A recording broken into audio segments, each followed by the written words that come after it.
Welcome into Pac-12 Preview. I am Michael Caratanudo. Yes, at Diablo00 is where you can find me on Twitter. Hit me up, ask questions, have some fun. It is a holiday season for those celebrating Hanukkah. Happy Hanukkah. Christmas is upon us, 2 days away from Christmas. And yes, the year is winding down. As I always like to say, yes, happy holidays, happy Hanukkah, Merry Christmas, happy Kwanzaa, and of course, yes, the shout out Festivus for the rest of us. Good old Seinfeld shout out there. But that being said, it has been a very cool holiday week. Like I said, like I talked about Monday, obviously new hirings in the Pac-12. Arizona State, Colorado, and Stanford, all with new head coaches. Jonathan Smith at Oregon State got an extension.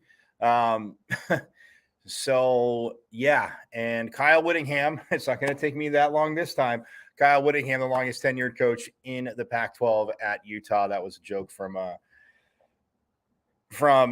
Monday, because I was like, oh, who's the longest tenured coach? So I'm looking, and yes, it's easily Kyle Whittingham. That being said, yeah, some great Pac-12 bowl games coming up. We'll get to that on the show. Again, not every single one of them. We have time to break them down.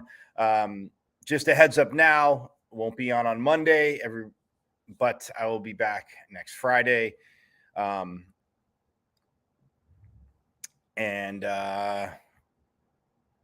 Yeah, we shall go from there, because when we look at the bowl games, like I said, not being here Monday, on Wednesday, Oregon and North Carolina in the San Diego County Credit Union Holiday Bowl. And if you have never been to the Holiday Bowl, again, to me, it's one of those places and bowls that, yes, it's not the same as, say, the Rose Bowl, the granddaddy of them all, the Orange Bowl, but again, the Holiday Bowl just always, again, really good matchups just in general, and a very festive bowl. And considering the fact that it's in San Diego, no one ever really needs a full excuse to go to San Diego.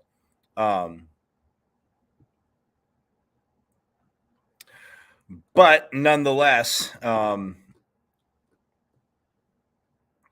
it is very awesome to go to that bowl game, to say the least, because I have been a few times when ASU has been there, and a few other times just to see the matchup and hang out in San Diego. December or not, still a great time to hang out in San Diego. So we will get to that in this show. Also,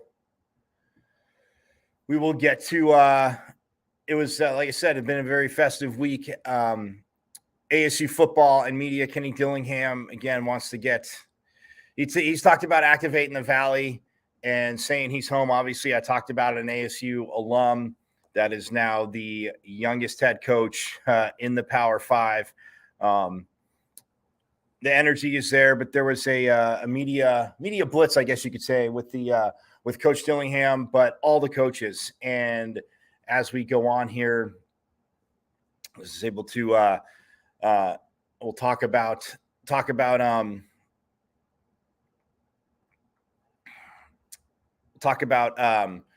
obviously we'll see my conversations with the different coaches, but in this episode, you'll see my conversation interview with Coach Dillingham. And yeah, it's the man's definitely, and I know it sounds cliche because you have to have definite energy to coach. And when you're coming into a program and a new coach gets hired, obviously winning wasn't happening. So there's turnover in the coaching staff this day and age of the transfer portal. There's turnover with players. That being said, his energy and his passion, obviously being an ASU alum and goals that he has. So we will we will get to that, and you will get to hear that. Again, I also in next week we'll see again just different conversations with different coaches that I had. So that being said, we'll have Coach Dillingham though, and again, it is very, very awesome to again just to see the energy. And again, it's not saying that the coaching staff before didn't and that it wasn't there. And Coach Iguano talked about it earlier when Coach Dillingham first came on. Obviously, still on the staff, he retained him and took over a tough situation with early signing day. They definitely hit the ground sprinting. And I phrased that to him yesterday because you always hear, oh, you definitely got to hit the ground running and, pounding the pavement. Well, when you have that short of a time, when you get hired, you definitely have to hit the ground. You definitely have to hit the ground sprinting. So that being said, we'll see that conversation with Coach Dillingham, and I am very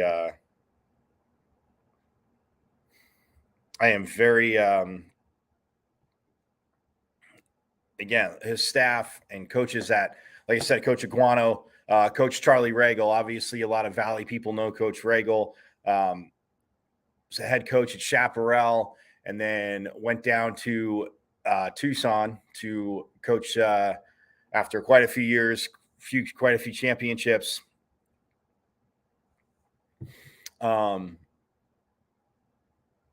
Coach Regal went to Cal from there, or from U of A, then went to Cal, was with Justin Wilcox there, and then took the head job at Idaho State.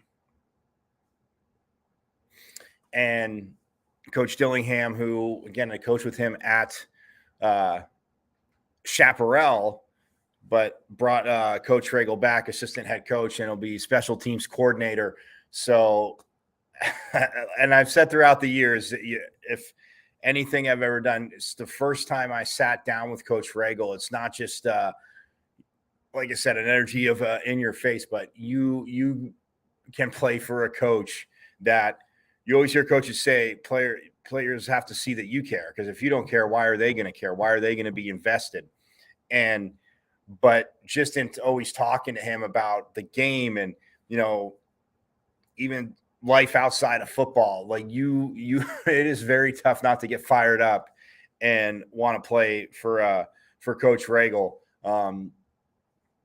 And just with him back on this staff here at ASU, and then Jason Mons, obviously the success Valley people here in the Valley know that what he did at Saguaro. Said he was a baby when he started coaching, 25 years old, started coaching the freshmen at Saguaro, and then took over there, and obviously just kept building the tradition. And he even said yesterday he always knew it would take him not just the right situation, obviously, but it had to be the right fit, the perfect fit to take him away from Saguaro. And coming into ASU, he'll be coaching the tight ends, and obviously quite a few of his players. I wouldn't say quite a few, but a few of his players are on the roster that he coached at Saguaro. So,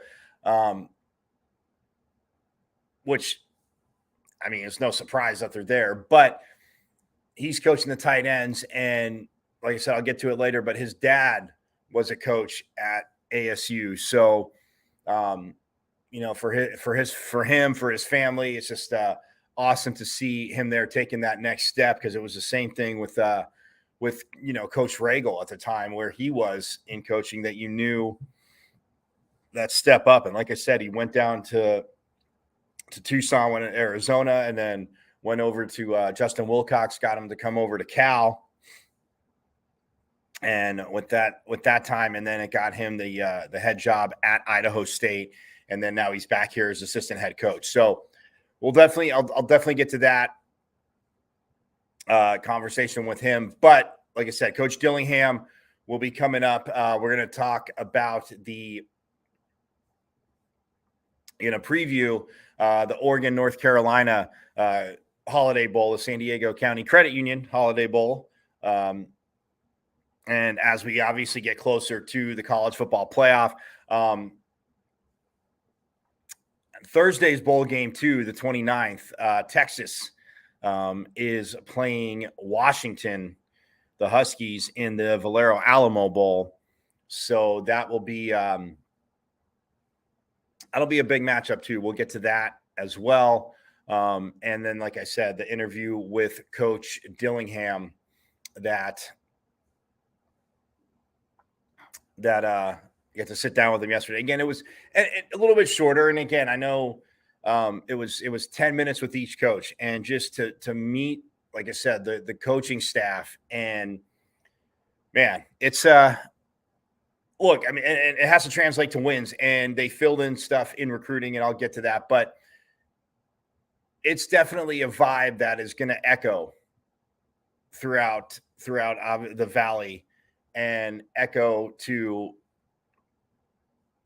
local athletes, football players, but even nationally. If you can, if you can get it to echo, and I've said this for years, teams that have a national recruiting pool. They can go pretty much anywhere in the country and land kids from across the map, no matter where they're at. But that energy will create the echo. And yes, you do have to produce wins. When it comes down to the end of the day, yes, coaches have to prepare players have to make plays. But that kind of energy, that kind of preparation that Coach Dillingham's talking about, it will echo. And when it does echo, it'll be huge. But we'll get to that, like I said, in a little bit. But let's start with previewing, like I said, the Holiday Bowl, San Diego County Credit Union Holiday Bowl in, yes, San Diego, Oregon. Wow. They are 14.5-point favorites. And, well, the over-under is 74. And with bowl games and the times, I don't know, teams might start a little slow. I tend to go with the over. I mean, these two teams, well, Oregon scored points at a pretty insane clip. And then North Carolina, I mean, as the season went on, Drake May, this is a kid that threw for over 4,000 yards and 35 passing touchdowns. So Bo Nix had a heck of a year. I know he was obviously banged up towards the end of the season, but yeah, North Carolina. Drake May, like I said, you have a guy that completed 324, 482 passing attempts for 4,115 yards, 35 passing touchdowns. So it's going to be an interesting game, because for Bo Nix, the other side to that is that he on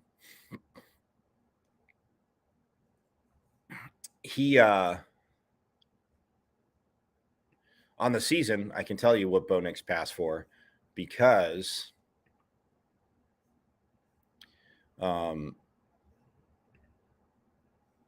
he had a heck of a season until the ankle injury, pardon me. And he played through it, but he was hobbled, and that's the thing. But Bo Nix on the season threw for 3,389 yards, and he was fourth in the Pac-12. He completed 271 out of 339 passes, 71.5% completion percentage, 27 touchdowns to just 6 interceptions. And Bo Nix also rushed for 604 yards and had 14 more rushing touchdowns not 604. Sorry, he rushed for 504 yards, average 6 yards per carry is what I was getting at. So, and the last two games, he wasn't able to do much on the ground.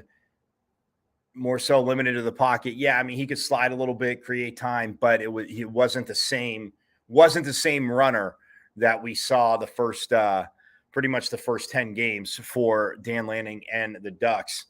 But yeah, 504 yards rushing and 84 carries, 6 yards, like I said, per carry, and then 14 rushing touchdowns on the season. So for Bo Nix, again, when you throw for 27, so 41 total touchdowns for Bo Nix. And yeah, it started there. I mean, like I said, before he got banged up, it would have been interesting to see if he maybe would have edged out. I'm not going to say Caleb Williams, who won the Heisman, and not just because he won, but the season Caleb Williams had was, again, absolutely phenomenal. But yeah, Bo Nix put himself in that conversation of top quarterbacks. And yeah, I mean, working with Kenny Dillingham, who, yes, was the offensive coordinator, no, won't be calling the plays. For the Holiday Bowl at Oregon, obviously vested in Tempe and ASU. But yeah, Bo Nix, I mean, just the season that he had. And then when you look at even rushing for Oregon, Bucky Irving was 5th in the conference, 906 yards rushing for Bucky Irving, like I said, being 4th in the conference, 143 carries on the season for the 906 yards, 6.3 per touch, but only 3 rushing touchdowns. And again, there are a lot of times with the read option, the ends are crashing down on Irving, and Bo Nix went in. So he did get the brunt of the rushing touchdowns for the Ducks, but still, you look at what Irving meant to that rushing offense. Like I said, 6.3 per carry. His longest run on the season was 65 yards. But yeah, he was 4th in the Pac-12. And then Noah Whittington, his teammate, by the way, because when you look at matchups, again, in bowl games, it's, yes, you do have 2.5 at minimum, but like over 3 weeks to get ready for these games. But Noah Whittington for Oregon had 128 carries on the season for 754 yards. He rushed for 5 touchdowns on the season. So the Ducks, again, you see an offense, what it can do, 2 top 10 running backs. And when you look at team stats, what they did in the Pac-12, Oregon 3rd in the conference, tied for 2nd. Both UCLA and Oregon averaged 507.8 yards per game. Yes, let that marinate. Yeah, I know it's college football and spread out. You still have to make plays. Teams are still running the ball. And then when you look at rushing, Oregon rushed the ball for 291.5 yards. Or no, sorry. They passed for 291.5 yards a game. Oregon rushed for 216.3 yards per game. Just Oregon State came back on them, kept them out of the Pac-12 championship game. Again, that definitely affected the college football playoff because that team from Ohio wouldn't be there who's going to get voted by Georgia. But hey, they'll keep it close in the first quarter because they had 3 weeks to get ready for it. So, but that's just me. So nonetheless, though, but Oregon, like I said, offensively, tied for second in total yards, 4th in passing yards, 3rd in rushing yards. And you flip it and you look at Oregon on the defensive side of the ball. Well, they were 5th in the conference. They gave up 27.4 points per game. Yards allowed, they were 4th. They gave up 386.1. So outgaining their opponents by over a football field, 121 yards. They were outgaining their opponents by per game. And then sack-wise, though, the Ducks were 11th. They only had tied for 10th. Tied for 10th with Arizona. 16 sacks on the season. So a little low. And you look at, again, Utah, they took the sack crown this year in the Pac-12 with 38. SC was leading a lot of the way. They had 36. Washington had 35. Washington State, 29. UCLA, 27. Stanford, again, even though not a great year, they finished with 22 sacks. And then you get Cal at 19. ASU and Oregon State both at 17, and then Arizona and Oregon, like I said, at 16, Colorado at 9. But yeah, tied for 10th with Arizona and at 16 sacks. So the one thing maybe, again, and of course, people always have to nitpick, oh, they do all these yards and they only give up this points and they, give up this many yards. But yeah, not getting to the quarterback would be, I would say, on a consistent basis, because the 16 sacks, again, through 12 games, not the best of numbers, but again, when you look at what USC, Utah, and Washington did, all over 30, and Utah, almost at 40. So Utah hitting 3 sacks a game, and to change field position, to change obviously play calling, taking teams out of certain things they can do. So, but yeah, for Oregon, again, offensively, good luck stopping them. That's the other side to it, because when the Ducks have the ball, like I said, they can run it, but when you're falling for that play action, you're falling for everything, they can't. It's tough to stop. I was going to say other teams can't stop them. Other teams can stop them. But for North Carolina, the challenge is going to be the challenge for them is going to be, because you look at Drake May, like I said, the 4,115 yards. He led the ACC in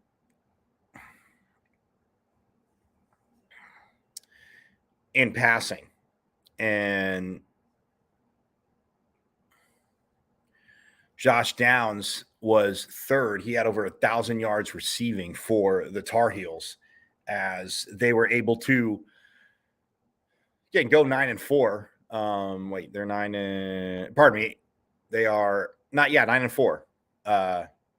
They definitely their last game against Clemson in the ACC championship game. Clemson, everybody thought was a little bit down. Thought North Carolina thought it would be a good game. Not that, Clemson had suffered a tough loss against Notre Dame and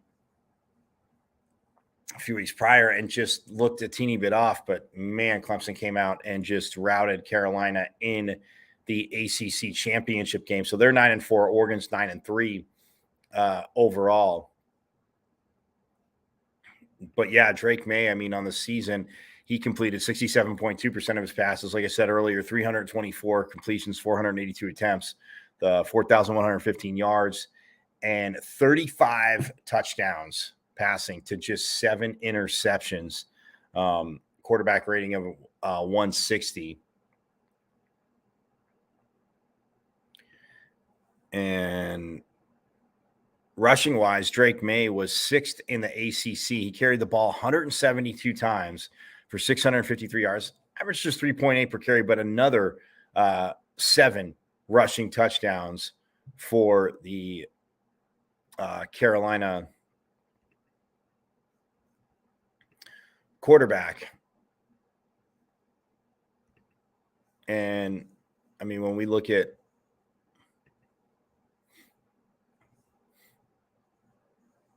like I said, rushing leaders, Drake May was UNC's leading rusher for the Tar Heels. And then you look at Elijah Green, who was 18th in the ACC, 114 carries, 508 yards, 4.5 per carry, 8 rushing touchdowns for Green, to complement what Drake May can do. Yes, this young man, we know, can throw the ball, but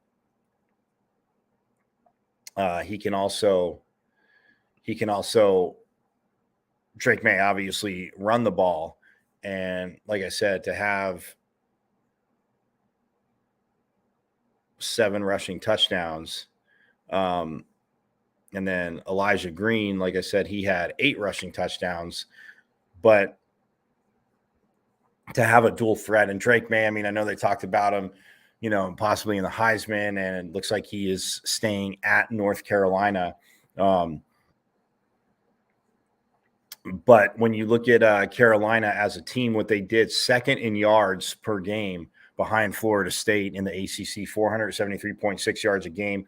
They were number 1 in passing yards at 317.2. Rushing, though, is where in the ACC, Carolina was 6th. And they rushed for yards per game. They had 156.4 yards per game, 24 rushing touchdowns on the season for the Tar Heels. So, again, 6th in the ACC.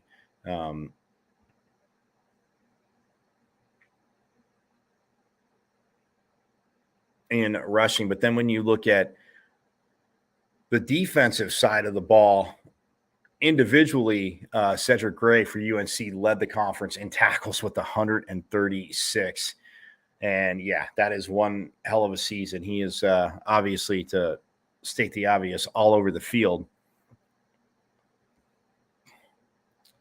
And then interceptions. I love this kid's name. When I was doing research on this, I love this kid's name. I couldn't wait to get to the Storm Duck. Was tied for 3rd with 3 interceptions on the season. But yes, Storm Duck is this young man's name. But yeah, 3 picks for him on the season, tied for 3rd in the ACC. Like I said, individually, Cedric Gray to have the, again, 136 tackles, 76 solo, and then 60 assisted. He did have 1 sack on the season, 2 interceptions for Mr. Gray, and 3 forced fumbles on the season. So he is a force to be reckoned with. The junior. He is a junior linebacker, but still 6'2", 230-pound linebacker. Again, stayed close to home from Charlotte, North Carolina. But yeah, he again, 60 or 76 solo tackles, 2 interceptions, or 1 sack, and 3 forced fumbles. So yes, this young man is the epitome of being a ball hawk. And we see that he is. Defensively, though, for North Carolina in points allowed,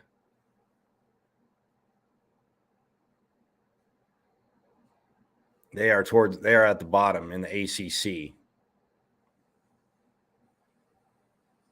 14th, yeah, 31 points per game is what the Tar Heels gave up during the season.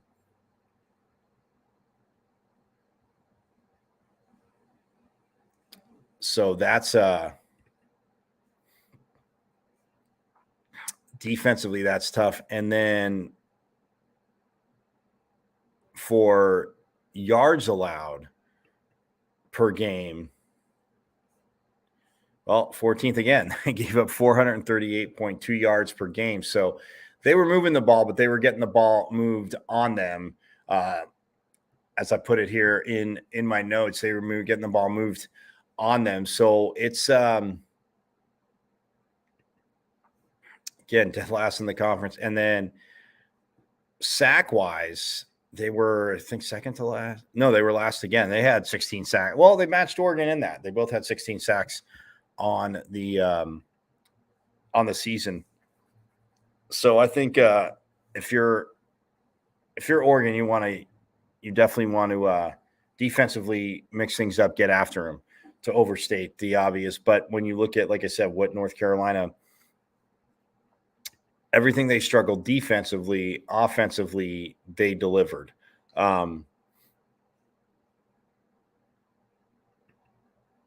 Rushing, like I said, they were 6th, but 156 yards a game in conference. But for Oregon, who's rushing for over 200 yards a game and passing for over 200 yards a game, it's it's a matchup to where, yes, when you have time, it's one of those things that you think, okay, yeah. And I'm not saying either team, you don't change your whole offense, you don't change your whole defense. Yes, you're going to add some wrinkles, and maybe there's a trick play or two that one can see. But when we look at it, it's one of those things where when you look at it for North Carolina defensively, yes, I mentioned Mr. Gray, the linebacker, who is absolutely phenomenal. But he can't be everywhere at once. And that's going to be the biggest challenge, because Oregon, the way, again, they played all season long, and they have a bad taste in their mouth too. The meltdown, like I said, against Oregon State in the rivalry game, up 31-17 going into the fourth, they lose 38-34. So that drastically changed their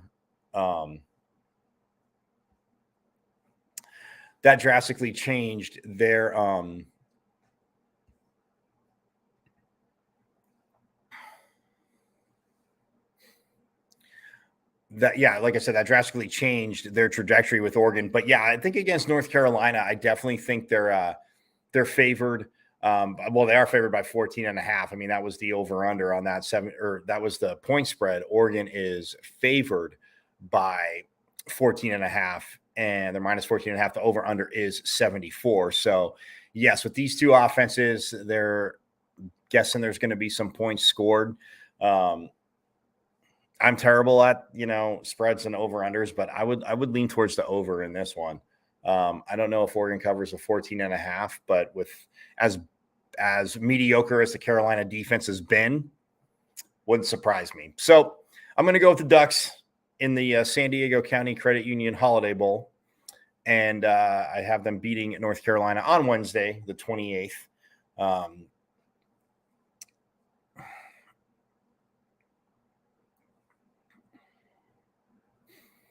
And that is 6 p.m. on Fox, actually, on the 28th. 8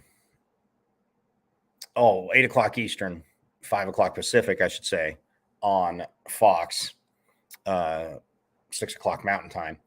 And then, so I like Oregon in this game, but it'll be interesting to see Drake May, Bo Nix, again, two quarterbacks that are very, very, very, very, very, very, very talented. So we'll see what happens there. But yeah, I like the Ducks in this game to win that bowl game. So we'll step aside. When we get back, I will be talking about the Alamo Bowl, the Valero Alamo Bowl, which is next Thursday, 6 days from today. As number 12 Washington takes on number 20 Texas. We'll get to that, but we're going to step aside real quick. And when we get back, I will talk about that. And then we'll also get to the Coach Dillingham interview that when I sat down with him here on a Pac-12 preview.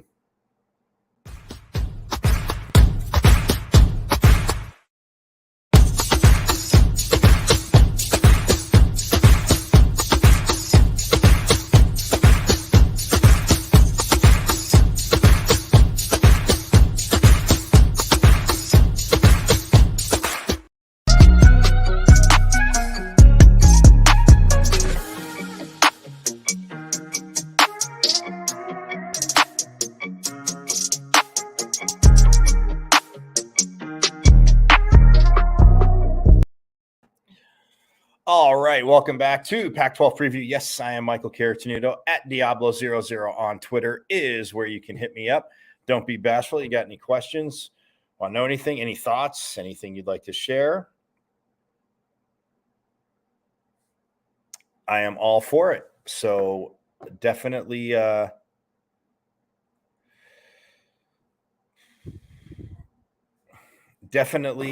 me up again on Twitter. Again, it is bowl season, and again, 3 new coaches hired in the Pac-12 for next year. Kenny Dillingham at ASU, Deion Sanders at Colorado, which again, a lot of people saw the videos, Jackson State, well, from when he spoke to the players at Colorado. And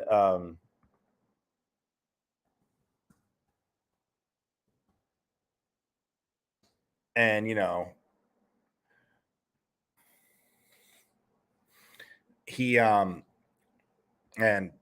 again, just the way he talked to him, but I just think it has nothing to do with the cameras. He wants to see who's going to work. And obviously he was brought in because Colorado had an absolutely atrocious season last year, only winning one game. So that's why he was there. And then Troy Taylor took over for David Shaw at Stanford. So again, the three new coaches there. Jonathan Smith at Oregon State, who won their bowl game. We talked about that on Monday.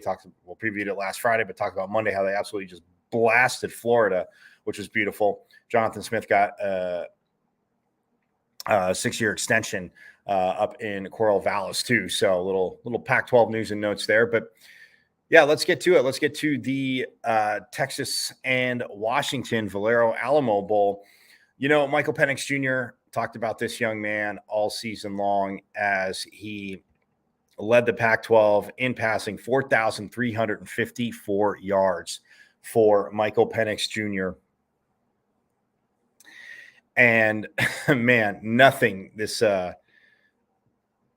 even against ASU where they lost in Tempe, but seeing him play in person, I mean, and again, Kalen DeBoer, who's the first year head coach at Washington, again, he knew him from Indiana when DeBoer's offensive coordinator. I know I mentioned that earlier in the season, but still, nonetheless, he completed 330 of 500 attempts, 66% completion percentage, 4,354 yards. Like I said, 29 touchdowns to just 7 interceptions for Michael Penix Jr. So again, this young man just absolutely dropping dimes all over the field. Rushing wise individually for Washington, Wayne Talapapa was their leading rusher, carried the ball 126 times for 779 yards, average 6.2 per carry. So very, very solid average there. And he did have 10 rushing touchdowns on the season. Did Talapapa. Cameron Davis also had 107 carries for 522 yards, 4.9 per carry, but Davis rushed for 13 rushing touchdowns for the Huskies. So they're a team that can definitely, again, mix things up. And it's when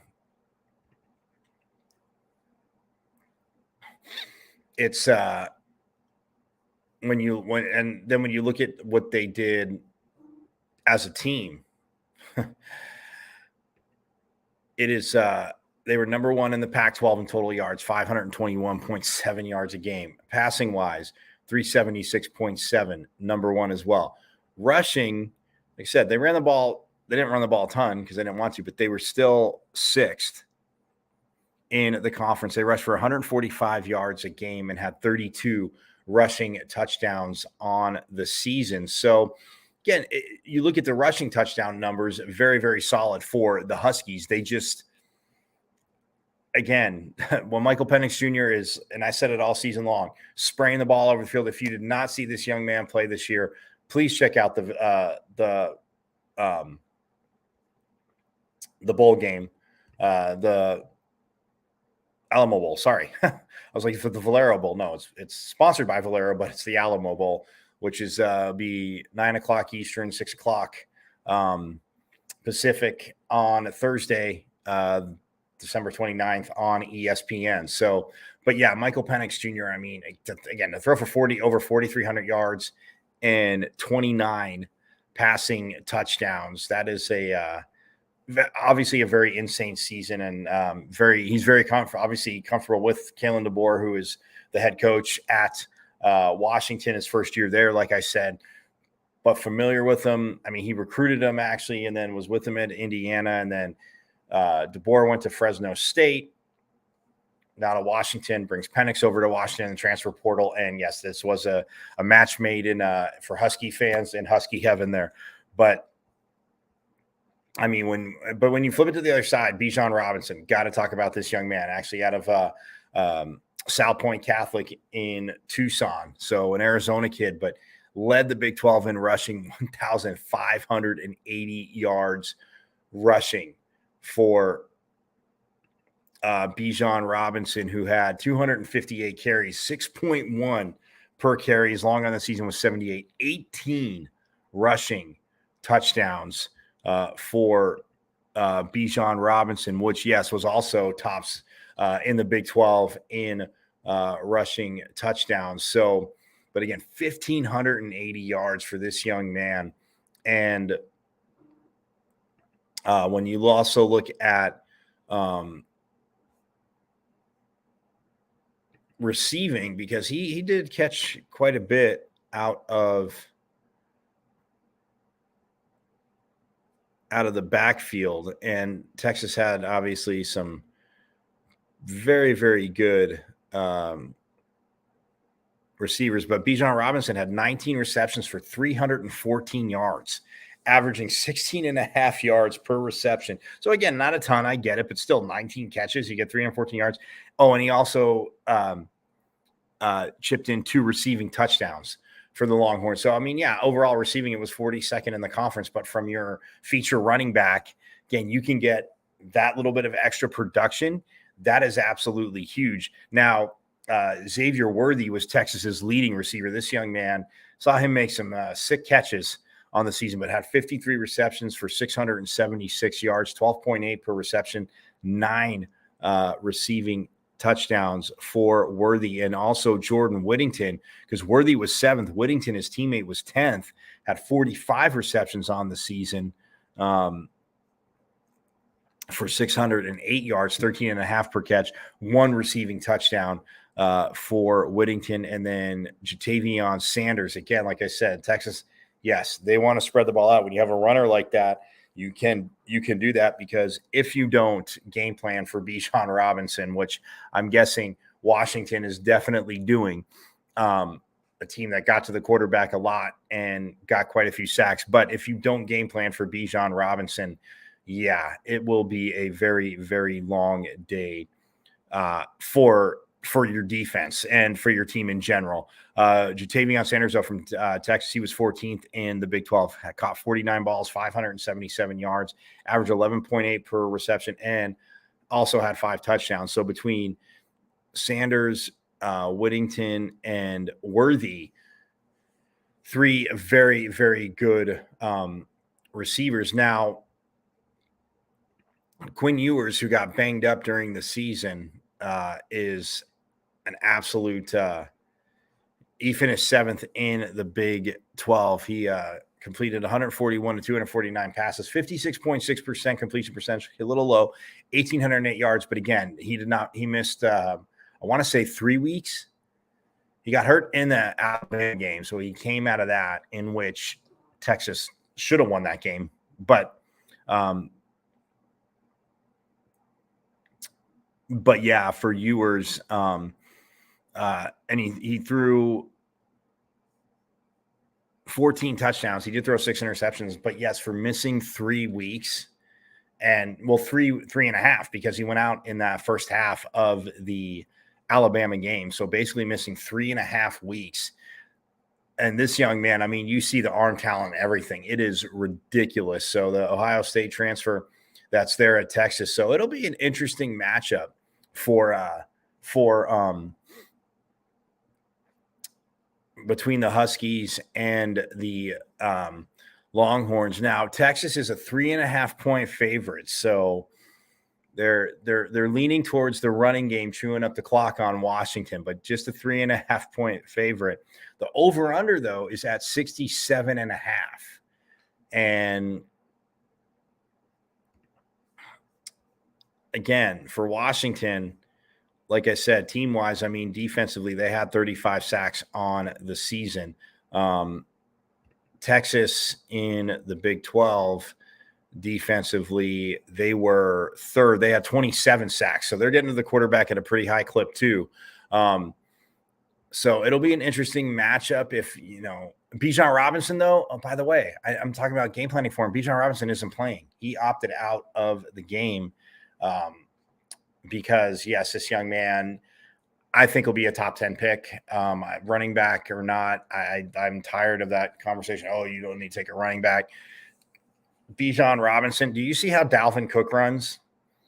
Bijan Robinson, not quite up to the violentness, but just a power runner, gets in the open field, and like I said, can contribute out of the backfield. So Bijan Robinson not playing for Texas is huge for Washington.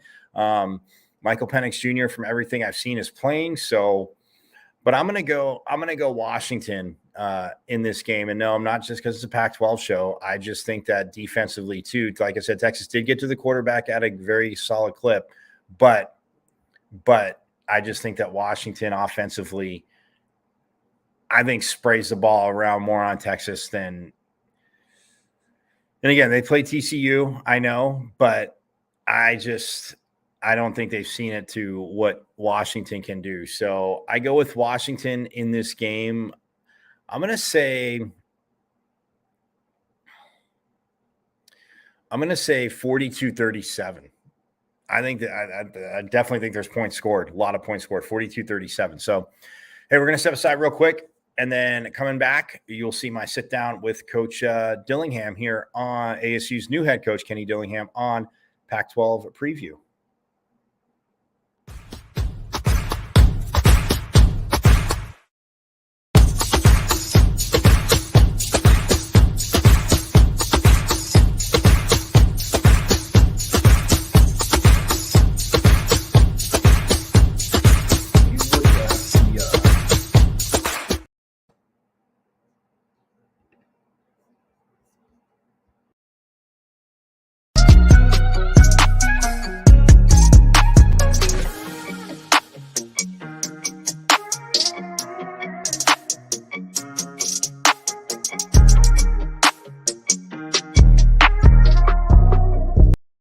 Obviously, when the new coaching staff comes in, I mean, I know it's a little cliche. You have to hit the ground running. I mean, recruiting wise, I know you're going to get to you hit the ground sprinting.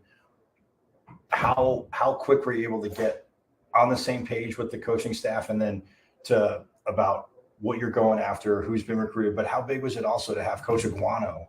You retained him, but I mean, in this process too. Yeah, it was huge. He understood our roster. He understood the kids we were already recruiting. So we got to help us stay on top of those guys. So it was critical for us.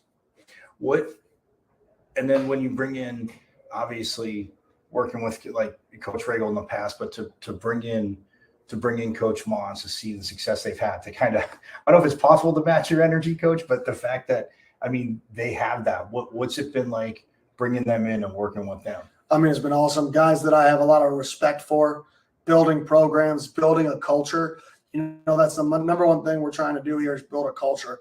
And, we have a bunch of guys on staff that have built a culture before, right? Even Coach Samples, he's been around, his father was just won a state title, and he's been around what the culture's supposed to look like.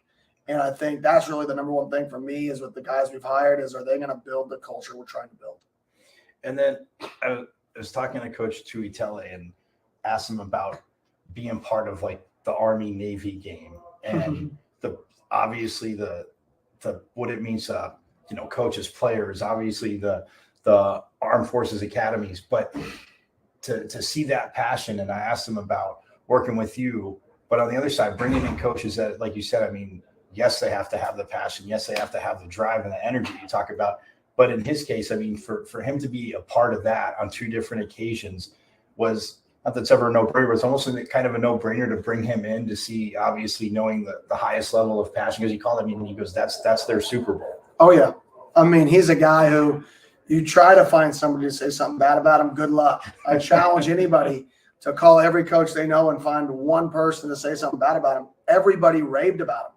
I mean, everybody I called, I had never met Coach, right? I had just heard every time I'd call somebody, because I interviewed about 9 to 10 O-line coaches, and everybody kept saying, do you know this guy? Do you know this guy? And his name kept coming up. And I'm like, well, I don't want to hire somebody I don't know. So I just kept putting him to the back burner. I'm like, oh, I don't know him. I don't know him. Everybody kept saying, do you know this guy? Do you know this guy? So eventually I'm like, well, crap, I better get to know this guy. And he's just one of those guys that everybody speaks. They're like his biggest salesman is everybody I spoke to. And they talk to just about not only the coach he is, but the person he is. And I think it was just a combination. When I get on the phone with him, I'm like, oh my gosh, this is, I can feel it. Like I can feel what everybody's talking about. And then talking to obviously you have to address the team. And last year, everybody knows new coaching staff's not coming in if you're winning big. So it was a tough year. But for the guys that are back that didn't choose to go into the portal, what have you kind of seen and felt from them energy wise and just where they're at? Yeah, I've only been around them because we went on break. So I had a 15-minute meeting with them, about 90% of the team individually, a 15-minute meeting. And it was just about what it's going to look like. We're going to work harder than anybody in the country, having more fun than anybody in the country. That's the challenge. Can you fall in love with the process of growth? Can you fall in love and have fun with the process of growth? And that is really the challenge that we're going to put in front of these guys is, do you wake up every day and say, man, how can I get better? How can I get better? And can it be something that you're so obsessed with that you enjoy it? And that's when growth, that's when success, and that's when you achieve your goals, is when you wake up and you're driven through enjoyment to achieve success. And the fact that the first, and being an alum as well, I love when in your opening presser you just said, I'm home, and the emotion and people throughout, whatever the history of college sports have always been the battle. Oh, you need to bring, an alum should coach the program, or, you need somebody from the outside, a fresh thing. But you're an alum, you have the energy to get this job after coming off, obviously, where you've been, and even recently doing what you did at Oregon. How important is it to you and your family to be here? Oh, it's unbelievable. We went to Zoo Lights the other night. I try to take one night a week and be able to make sure I get to hang out with my wife and Bree and my son Kent. So we went to Zoo Lights the other night. It's just different when you're home with family. When you're home, it's different. It matters more. When you have, it's not just a job. It's not just, oh, this is the next step in my job. This is the next job I have. This is a place that I want to be at forever. It's a place that's deeper than just I'm the head coach at. It's a place I was a fan of. It's a place I tailgated at. It's a place that family's a fan of. It's a place that means more to me. And because you said, I know you had said that you wanted, obviously, it to be fun to come to games. And obviously, you're in the industry, winning is always going to bring more people out. The diehards, like you said, are always going to come out, always going to tailgate and support, maybe be frustrated, be happy, whatever. But what is it to more so engage, obviously, students and everything? What's the biggest challenge there for you in doing that? I think for us, it's just creating an excitement around the program. People need to know. Everybody says, okay, well, how do we take the next step here? How do we start getting in the right direction to where everybody thinks this place can be? And it starts with them, right? We bring in recruits and there's a half-sold stadium, right? Well, they're going to think this place doesn't care about football. So that's just the bottom line. There's nothing we can do about it. If we bring in recruits for our spring game, and we have some of the top players in the country here, and that place has 45, 50,000 people, and it's rocking for a spring game, right? Well, guess what? Those recruits are going to walk into this place. They're going to see this city that's unbelievable. They're going to see the campus that's unbelievable. They're going to meet what the school has to offer and what the city has to offer. Then they're going to be like, and you had 45,000 people for your spring game? You actually care about football? That's why I say we need to activate the Valley. Because when you think about this city, when you think about the Valley, and you think about 45,000, is that really that many people to get to show up? No, it's not. And if we can get that activated, if we can get those people involved to show these prospects, man, this place cares, our staff can do the rest. And with the staff, obviously, like I said, you've worked with you've been here, you've worked with different coaches. As a coach, you always hear coaches say, you have to be your own person. You've got to where you are because of what you do. But what have you taken from some of the other coaches that you've worked with? What have been some of the big teaching points for you, but that you've been able to take and implement, but also make your own? Yeah, I think the biggest one is Coach Mike Norvell, and him is just staying the course. When you're taking over a program, don't waver, stay the course. I was there at Florida State when we took over the program, and we didn't have much success for a year and a half. Started 0-4, but the second half of that second year, we finished 5-2. This last year, they went 9-3. But you know what it was? It was stay the course, and it's always about the work, right? There's no shortcuts. It's going to be hard. It's going to take time, and you're going to put in the work. And there's no way around it. You can either enjoy the process and enjoy the work, or you can be miserable through the work. But either way, it's going to take the same thing to become successful. It's your choice if you want to enjoy it or if you want to be miserable through it. And I've always been, my culture is we're going to enjoy the work, right? So we can actually look back at the process of what got us here and be like, dang, remember how hard that was? And laugh about it because you enjoyed that process. It wasn't miserable.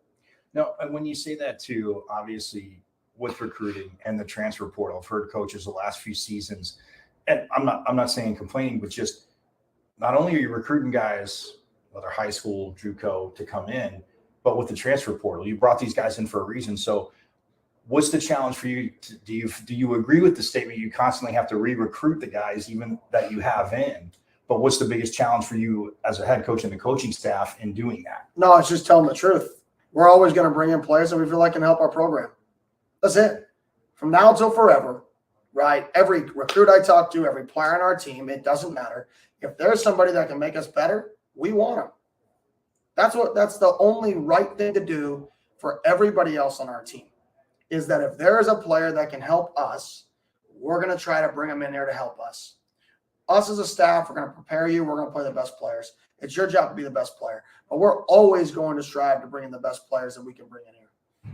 And then, but to that, do you feel that there is kind of the not that they need to be, I'm not saying like pampered, but to kind of be re-recruited just because of the transfer Yeah, portal? you can say the word re-recruited I wouldn't necessarily use. Okay. Some staffs will re-recruit, put on the full pitch of how much we want you. That's not how I operate.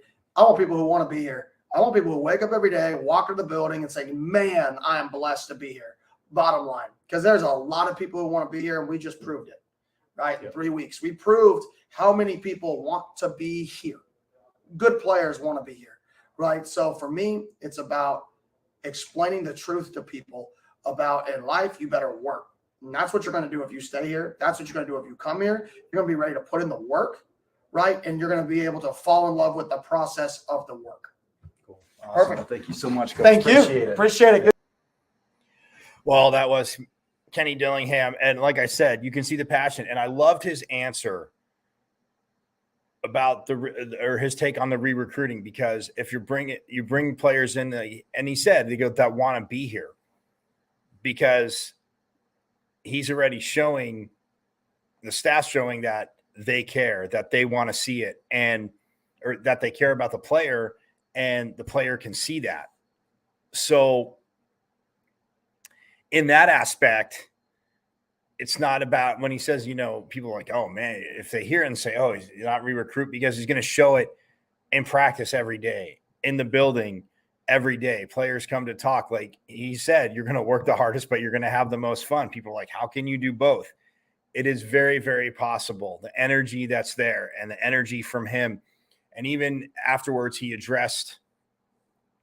did individuals, but then he addressed the media, and just talking about, again, the spring game getting, 45,000 people. He's like, because within the Phoenix metro area, that's not really hard to do if you think about it. And you see spring games that have 75, 80,000 people there. So it's the passion's there. I love that answer, because players that are going to want to be there are going to want to play for him. And yes, they see what coaches have done track record wise and the offense that he can run. So again, great sit down, and we'll have more. I mean, after the new year, we'll definitely have more. They are very proactive, again, looking to get Coach Aguano on, Coach Regal, Coach Mons. And again, all the coaches at some point here on Pac-12 Preview, along with any other coaches. Again, I know you see the Sun Devil stuff, but yes, I'm reaching out, and again, going into spring ball. after the calendar turns. I know bowl games aren't even over. Look at me. You guys got me talking about I'm talking about spring ball. I know. Enjoy the bowl season. Let it just slow down a little bit. But yeah, I definitely want to thank, obviously, Coach Dillingham, obviously putting the media blitz together, and Jeremy Hawks over at ASU, again, getting all that together. Absolutely phenomenal. We get to sit down, talk to the staff, and just kind of see where they're at. And now they get to breathe for a few days. And then get right back to it. And I mean, Vince Amy, an alum, played on the 90, was on the Rose Bowl team. Was at ASU on the time, the D-line coach. How dare I forget to mention him? Bad me. But yeah, it's just, it's awesome. And again, being in the O-line room yesterday, I definitely loved that. But again, shout out to, obviously, Coach Dillingham for doing that, getting the coaches out there, and again, a lot of people attending, and it's just, the passion's there, the fire's there. You can see it. And yes, do we want it to translate to wins? Sure. Will it take time? Look at Jonathan Smith in Oregon State. All I got to say, it takes time. It works. But I'm going to get out of here again. Everybody, hope you enjoyed it. Yes, I will. Again, I'll show that again after the new year too.